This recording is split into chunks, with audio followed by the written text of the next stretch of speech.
Okay, we have Reid above water here, and Reid does a great job getting off the blocks and making sure that he's got a tight streamline. As you can see, his kick is great. You got a great kick. It's nice and steady. But what we talked about earlier today, and we're going to pause for a second here and rewind a little bit, is we talked about this earlier today about driving the hips, a hip-driven freestyle. And that's what we're looking for here. Sorry, it's taking me a little bit to get it rewound. But when we talk about a hip-driven freestyle, what we're looking for is a freestyle that the hips don't go like this, back and forth, but instead they go like this, and they rotate back and forth, and you're driving those hips with each stroke. Also, we talked a little bit about our head position. I like the high elbow there. That's an excellent high elbow. But we talked about the head position. You don't want to be looking straight down at that black line. You want your head down, but you want to be looking off the top of your eyes and looking more at a front angle. We'll keep going here. There you can really see the hips and see the movement on the hips. The other thing that we talked about a little bit was making sure we don't throw the arms. If this is my head and here's my body, then I'm not throwing the arms across. Instead, what I want to do is I want to have the body and the head here. Well, that was backwards, sorry. But I have channels. So basically, I have these two channels and I want to keep things compact. So the arm exits here and then it enters straight forward from that point.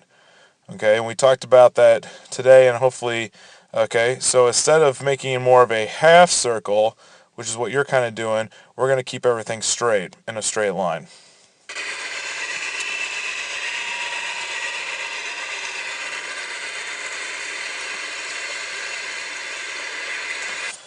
Overall, the things that I would really like you to focus on would be definitely the head position, definitely the hips, and make sure that our arms are staying in line with where we want to be. So those three things are the things that you really need to work on. But overall, you've done a great job. Keep up the good work. Okay, we're going to take a look at your freestyle here. Okay, pretty good freestyle. One thing I notice is your head is really far down, and it's looking right down towards that bottom. Okay, there you can see the eyes just a little bit higher up. What I want to see is the head position is in a good position there. You want to look out the top of the eyes and more at an angle. Remember, the body follows wherever the head goes. So if the head is low, the body is going to be low in the water as well. The other thing I'd like to see is you're swimming freestyle and those arms go in, try not just to pull straight down. Try to bend the elbow once it enters to get the catch and the pull and use the forearm to your advantage. You can also work on that with a little bit more rotation from the hips.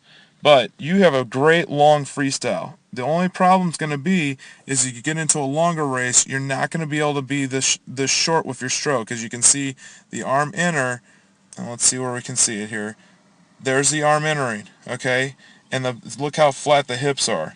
Once the hips rotate more and you get better distance per stroke with that arm, you're going to be real powerful in longer distance events. But overall, great job, great fundamentals, and just keep up the good work.